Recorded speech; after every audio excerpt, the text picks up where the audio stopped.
आपल्याला आपल्या ज्ञानात भर टाकण्यासाठी दररोज वर्तमानपत्र वाचणं आवश्यक आहे। मात्र आजच्या धावपळीच्या आयुष्यामध्ये काही वेळा आपल्याकडनं वर्तमानपत्र वाचायचं राहून गेलं असेल तर चिंता करण्याची आवश्यकता नाही। लोकशाही मराठी आपल्यासाठी विशेष असं हे बुलेटिन घेऊन आलंय। यामध्ये महत्त्वाच्या काही वर्तमानपत्राच्या ठळक बातम्या आम्ही आपल्यासाठी घेऊन येणार आहोत। तर त्यासाठी सुरुवात करूयात। पहिली बातमी आहे लोकसत्ताची। लोकसत्ताच्या बातमीमध्ये आपण पाहणार आहोत राज्यात 10 दिवसात 3 वाघांचा संशयास्पद मृत्यू झालाय। राज्यात वाघांची संख्या वाढत असली तरी त्या तुलनेत त्यांच्या मृत्यूचा आकडाही चिंताजनकरित्या वाढत आहे। राज्यातील सर्वाधिक वाघ असलेल्या विदर्भात गेल्या 10 दिवसात 3 वाघ मृतावस्थेत आढळले आहेत। याचा मृत्यू संशयास्पद असला तरी मृत्यूची नोंद मात्र नैसर्गिक अशी करण्यात आली आहे।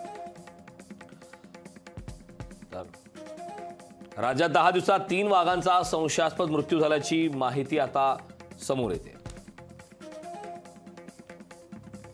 अगदीच करण आपण यानंतर पाहूयात आघाडीचं वृत्तपत्र महाराष्ट्र टाइम्स मध्ये नेमकी कोणती बातमी छापण्यात आली आहे। ठळक बातमी कोणती आहे ही राजकीय बातमी म्हणावी लागेल, कारण आता बारामतीमध्ये नणंद विरुद्ध भाऊजाई असा सामना आपल्याला पाहायला मिळू शकतोय। कारण बारामतीमध्ये सुप्रिया सुळे आणि सुनेत्रा पवार यांच्यात लढत होतीये।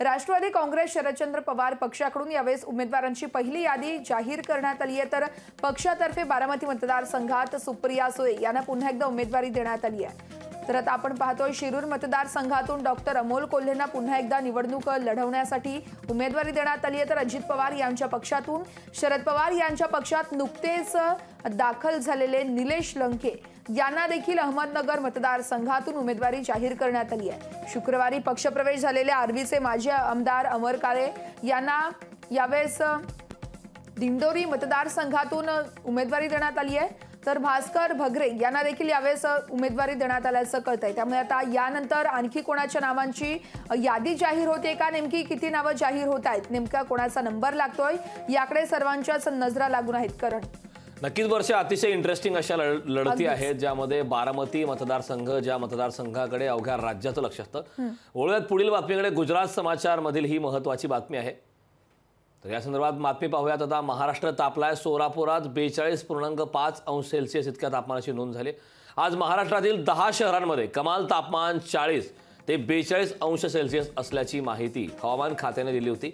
तसेच राज्यातील 8 शहरांमध्ये रात्री उष्णतेची शक्यता आहे। पुढील 48 तासात मुंबईचं ढगाळ वातावरण राहील। कमाल तापमान 33 ते 34 अंश तर किमान तापमान 24 ते 3 अंश सेल्सिअस राहण्याची शक्यता आहे। दुसरीकडे मुंबईच्या वातावरणात उष्णता आणि आर्द्रता कमी असल्याने मुंबईकरांना मोठा दिलासा यामुळे आता मिळालाय। अगदीच त्यामुळे आता आपण पाहतोय राजकीय वातावरण तापलं असताना वातावरणात देखील अनेक घडामोडी घडत आहेत। अर्थातच राजकीय घडामोडी घडत असताना वातावरणात देखील अनेक बदल घडत असल्याचं पाहायला मिळत आहे।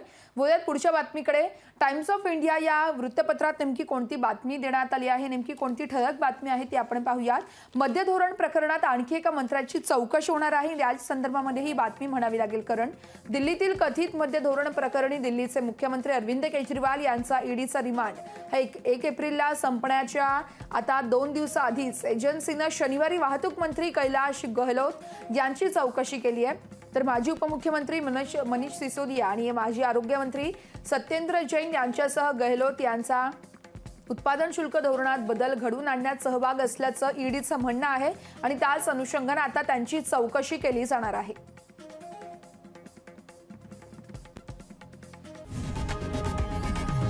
लोकशाही मराठी ऐका, पहा, जागरूक रहा।